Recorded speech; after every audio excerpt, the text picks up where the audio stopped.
नमस्कार भावांनो. कुमार रणवीर राहुलभाई पाटील अडिवली कल्याण यांचा भारत केसरी हिंद केसरी मथुरबद्दल अपडेट घेऊन आलेलो की मथुर आता कोणत्या मैदानामध्ये आपल्याला पळताना दिसणार आहे, बिंदोडच्या मैदानात की 3 फेरीच्या मैदानात, हे आपण या व्हिडिओमार्फत सांगणार आहोत. काल झालेल्या जयंत हिंद केसरी मैदानात आपल्याला मथुर पळताना दिसला होता मल्हार सोबत. सेमीला जरी पराभव झाला असला तरी या मथुरने आणि मल्हारने सर्व महाराष्ट्र बैलगाड्या प्रेमींचं मन जिंकलं. त्याचं कारण तर टॉपचं स्पीड.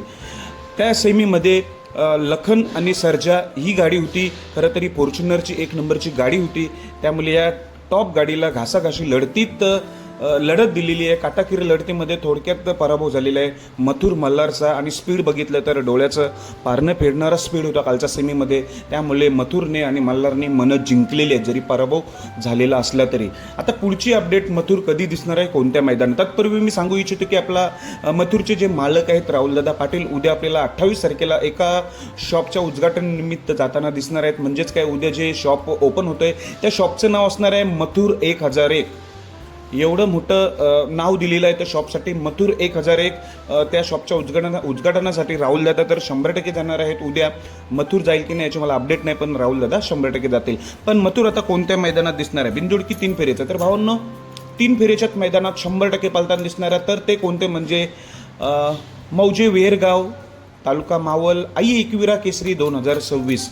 आई एकविरा केसरी 2026 मौजे वेरगाव येथे आपल्याला मथुर 100% पळताना दिसणार. 3 फेरीच्या मैदानात भव्य असं ओपनचं हे मैदान आहे. मैदानाची तारीख आहे वार मंगळवार, दिनांक 31 मार्च 2026. 31 मार्च 2026 रोजी आपल्याला मथुर 3 फेरीच्या मैदानात आई एकविरा केसरी मौजे वेरगाव येथे पळताना दिसणार आहे. गेल्या वर्षीची आठवण म्हणून सांगतो, या मैदानात मथुर आणि बकासूर ही जोडी पळाली होती.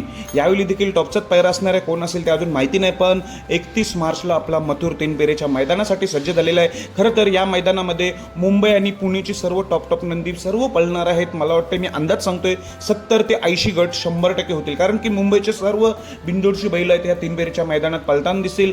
मुंबईचं मैदान म्हटल्यावर नक्कीच सर्व नंदी येत असतात आणि गट जास्त होत असतात. मैदान देखील चांगलंच आहे, बक्षीस देखील चांगलंच आहे आणि गटपासला देखील 2500 रुपये असं बक्षीस आहे. त्यामुळे इथे नोंद खूप मोठ्या प्रमाणात होणार आहे. यावेळी अजून टॉपचे नंदी आपल्याला 31 मार्चला दिसणार आहेत. त्यात आपला मथुर 3 फेरीचं मैदान गाजवायला सज्ज झालेलं आहे. धन्यवाद भावांनो.